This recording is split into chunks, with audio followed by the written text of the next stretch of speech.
మూర్తి, మనం చూస్తూనే ఉన్నాం విజయకాంత్ వెంటిలేటర్ పైన చికిత్స కొనసాగింది. మరి కోలుకుంటారు అనే సమయానికి ఒక్కసారిగా ఇది షాకింగ్ న్యూస్. శ్వాసకోశ ఇబ్బందితో ఈరోజు తుది శ్వాస విడిచారు.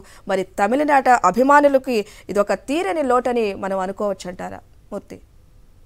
అయితే ఖచ్చితంగా సినీ రంగంలో తనకంటూ ఒక ప్రత్యేక స్థానాన్ని ఉన్నటువంటి తమిళ స్టార్ విజయకాంత్ మరణంతో ఒక్కసారిగా సినీ అభిమానులందరూ కూడా దిగ్భ్రాంతికి గురయ్యారు. ఆయన రాజకీయాల్లోకి వచ్చి తనదైనటువంటి శైలిలో రాజకీయాల్లో రాణిస్తున్న తరుణంలోనే ఆయన హాస్పిటల్లో చేరుతూ అనారోగ్యంతో మృతి చెందడం ఆయన అభిమానులు జీర్ణించుకోలేకపోతూ ఉన్నారు. డిఎండికే పార్టీని స్థాపించి ఆయన రాజకీయ పరంగా కొంత ఒడిదుడుకులు ఎదుర్కొంటూ తనదైన ప్రస్థానాన్ని రాజకీయంలో కొనసాగిస్తూ వస్తూ ఉన్నారు. ఈ క్రమంలోనే ఆయన పరిస్థితి శృతిమించడంతో మియట్ హాస్పిటల్లో ఆయన జాయిన్ చేయడం జరిగింది. మొదట కోవిడ్ కారణంగా ఆయన హాస్పిటల్లో చేరారు. తర్వాత ఆయనకు సంబంధించి ఫినామినియా అనే ఒక శ్వాసకోశ సంబంధిత వ్యాధి సోకడంతో యొక్క తెల్లవారుజామునే ఈరోజు తుది శ్వాస విడిచారంటూ హాస్పిటల్ యాజమాన్యం మెడికల్ బులెటిన్ రిలీజ్ చేయడంతో ఆయన అభిమానులు జీర్ణించుకోలేకపోతున్నారు. తమిళనాట వ్యాప్తంగా ఆయనకున్నటువంటి అభిమానులంతా కూడా విజయకాంత్ మరణాన్ని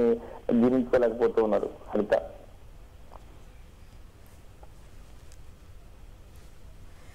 ఎస్ మూర్తి, తమిళ సినీ పరిశ్రమలో చూసుకుంటే తనదైన ముద్ర వేసుకున్నారు. సినీ రంగంలో కావచ్చు, అటు రాజకీయ ప్రస్థానంలో కావచ్చు, తనదైన ముద్ర వేసుకున్నారు విజయకాంత్.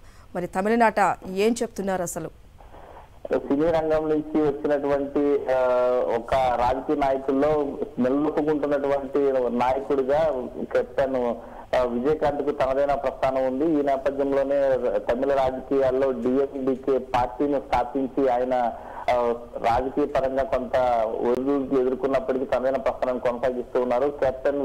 కెప్టెన్ ప్రభాకర్ లాంటి సినిమాల్లో వాటిలో నటించిన తర్వాత తమిళనాడు రాష్ట్ర వ్యాప్తంగానే కాదు ఇటు తెలుగు రాష్ట్రాల పరంగా కూడా అభిమానులు కూడగట్టుకున్నారు. కెప్టెన్ విజయకాంత్ గా ఆయనకు ఒక తనదైనటువంటి పేరు ఉంది. రాజకీయ పరంగా కూడా తన యొక్క ప్రస్థానం నిలదొక్కుంటున్న సమయంలో అనారోగ్యం బారిన పడి ఆయన మృతి చెందడం పట్ల ఇటు తెలుగు సినీ అభిమానులు, ఇటు తమిళనాడు వ్యాప్తంగా ఉన్నటువంటి డిఎండికే పార్టీ అభిమానులు, తమిళనాడు రాష్ట్ర వ్యాప్తంగా ఉన్నటువంటి సినీ అభిమానులంతా కూడా శోకశప్త హృదయంతో ఉన్నారు. ప్రధానంగా ఆయన అనారోగ్యంగా గత కొంతకాలంగా ఇబ్బందులు పడుతూనే ఉన్నారు. ఈ క్రమంలోనే కరోనా కారణంగా నిన్న హాస్పిటల్ చేరిన తర్వాత ఈ రోజు తెల్లవారుజామునే ఈ యొక్క శ్వాసకోశ సంబంధిత వ్యాధితో తుది శ్వాస విడిచారన్నటువంటి విషాద వార్త తెలుసుకున్నటువంటి తమిళనాడు రాష్ట్ర వ్యాప్తంగా అభిమానులంతా కూడా కన్నీరు మున్నీరు అవుతున్నటువంటి పరిస్థితి కనిపిస్తుంది. డిఎండికే పార్టీని స్థాపించి తనదైన శైలిలో తమిళనాడు రాష్ట్ర వ్యాప్తంగా ఒక పోరాటాన్ని చేసినటువంటి వ్యక్తిగా ఆయన నిలిచిపోయారు. ఈ నేపథ్యంలోనే రాజకీయ పరంగా కొంత ఫెయిల్యూర్ ఉన్నప్పటికీ సినీ రంగంలో ఆయనకు అరుదైన గుర్తింపు వచ్చింది. ఈ నేపథ్యంలోనే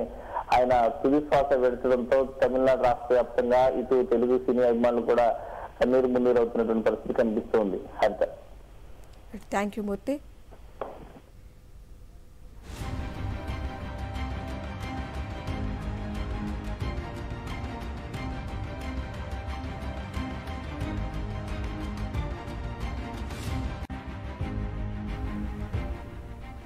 విజయకాంత్ అసలు పేరు విజయరాజ్ అలగర స్వామి నాయుడు. మధురైలో కేఎన్ అలగర స్వామి, ఆండాల్ అజికర స్వామి దంపతులకు ఆగస్టు 27, 1952న జన్మించారు విజయకాంత్. అతను 1990 జనవరి 31న ప్రేమలతను వివాహం చేసుకున్నారు. వారికి 2 కుమారులు. వారు విజయ్ ప్రభాకర్, షణ్ముగ పాండ్యన్లు. విజయకాంత్ 2వ కుమారుడు 2014లో సగప్తాహం సినిమా ద్వారా తెరంగేట్రం చేశారు. అలాగే తమిళ సినిమా రంగానికి విజయకాంత్ ఎనలేని సేవలు అందించారు. రాజకీయాలలోకి చేరక ముందు కూడా ఎన్నో సినిమాలకు విజయకాంత్ నిర్మాతగా, దర్శకునిగా కూడా ఉన్నారు. విజయకాంత్ తమిళనాడు శాసనసభలో 2011 నుండి 2016 వరకు ప్రతిపక్ష నాయకునిగా బాధ్యతలను చేపట్టారు. ప్రస్తుతం దేశీయ ముర్పొక్కు ద్రవిడ కజగం పార్టీ చైర్మన్గా తమిళనాడు శాసనసభలో వ్యవహరిస్తున్నారు. విరుధాచలం ఋషివేంద్రియం శాసనసభ నియోజకవర్గాల నుండి 2 సార్లు శాసనసభ్యునిగా ఎన్నికయ్యారు విజయకాంత్. డిఎండికే రాజకీయ పార్టీ వ్యవస్థాపకుడు, అధ్యక్షుడు, ప్రధాన కార్యదర్శి కూడా.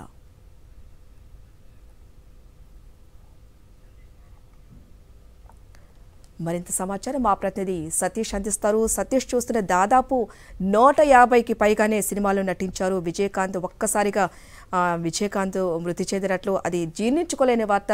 తమిళనాడు కూడా ఏం చెప్తారు దీన్ని అడిగితే?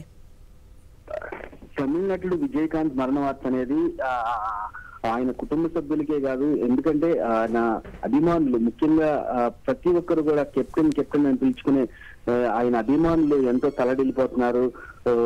కుటుంబ సభ్యులు కూడా గత నెల 18వ తారీఖున ఆసుపత్రిలో చేరించిన తర్వాత మళ్ళా కెప్టెన్ మనతోటి వస్తారు అని చెప్పేసి ఆయన వాళ్ళు కూడా కుటుంబ సభ్యుల నుంచి కూడా కొన్ని సమాచారం ఇచ్చారు. అంటే మనతో కలుస్తారు, కోలుకుంటున్నారని. అలాగే కోలుకొని బయటకు వచ్చారు. బయటకు వచ్చిన తర్వాత నిన్న సడన్ గా మళ్ళా చాలా సీరియస్ అయితే హాస్పిటల్ చేర్పించడం, తర్వాత ఒక్కొక్కటిగా ఇవాళ ఉదయం ఈ మరణ వార్త అనేది వినడం అనేది అసలు ప్రతి ఒక్కరు కూడా ఎంతో చలించిపోతున్నారు. ఎందుకంటే విజయకాంత్, మా కెప్టెన్ విజయకాంత్ ఇలాగ అయింది, మరణ వార్త అనేది మేము అసలు జీర్ణించుకోలేకపోతున్నాం అని చెప్పేసి చెప్తున్నారు. తమిళనాడులో ప్రతి ఊర్లో, అంటే తమిళనాడుకి సంబంధించి ఒక తెలుగు సినీ రంగానికి సంబంధించి ఆయన ఒక నటుడిగా కొనసాగుతూనే ఒక స్టార్ గా వెలుగొందుతూనే రాజకీయాల్లోకి వచ్చారు. ప్రజలకు ఎంతో సేవ చేయాలనే ఉద్దేశంతో ఆయన రాజకీయాల్లోకి వచ్చి డిఎండికే పార్టీని స్థాపించి ఆ పార్టీకి సంబంధించి ఒక అధికారాన్ని తీసుకొచ్చే దిశగా కూడా ఆయన ఎన్నో ప్రయత్నాలు చేశారు. కానీ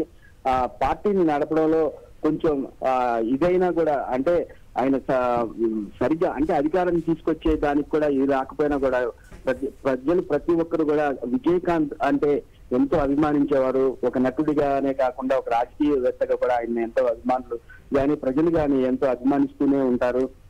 అలాంటి మా విజయకాంత్ లేరు అంటే తమిళనాట ఎక్కడ చూసినా కూడా చాలా విషాదవదనాలతో కనిపిస్తున్నారు.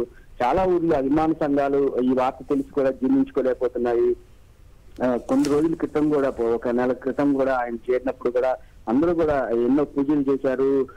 చాలా ఏరియాల్లో కూడా ఆయన సంబంధించి ఆయన ఫ్యాన్స్, అభిమాన సంఘాలు అనేక కార్యక్రమాలు చేస్తూ ఆయన కోలుకోవాలని చెప్పేసి కూడా చేశారు. కానీ ఈ రోజు ఉదయం ఇలాంటి వార్త, ఆయన లేరు అనే వార్తనైతే తెలుగు యూనివర్సిటీలో కూడా ఆయనకు ఒక మంచి పరిచయాలు ఉన్నాయి. ఇక్కడ హీరోలతో కూడా ఆయనకు ఒక మంచి వాతావరణం ఉంది. ఎందుకంటే హైదరాబాద్ తోటి ఆయన ప్రత్యేకించి అనుభవం ఉందని చెప్పుకోవాలి. ఇక్కడికి ఎక్కువ షూటింగ్స్ లో ఫిలిం సిటీ, తర్వాత అన్నపూర్ణ స్టూడియోస్, రామనాయుడు స్టూడియోస్ లో కూడా ఆయన షూటింగ్స్ ఎక్కువగా జరిపారని చెప్పేసి చెప్పొచ్చు. ఇక్కడ టెక్నీషియన్స్ తో కూడా ఆయనకు ఎంతో అనుభవం ఉంది. Ram Lakshman master, fight masters, ఇట్లాగే చాలా మంది కూడా ఆయనతోటి కలిసి పనిచేసిన అనుభవం ఉంది. ఎవరిని కనిపించినా కూడా ఆయన మరణ వార్త అనేది చాలా జీర్ణించుకోలేకపోతున్నామని చెప్తున్నారు. నిజంగా ఇది తెలుగు సినీ పరిశ్రమకే కాదు, తమిళ సినీ పరిశ్రమ కాదు, ఒక భారతదేశ చలనచిత్ర పరిశ్రమకే ఒక తీరని లోటనే చెప్పుకోవాలి. హరిత. Satish, thank you Satish.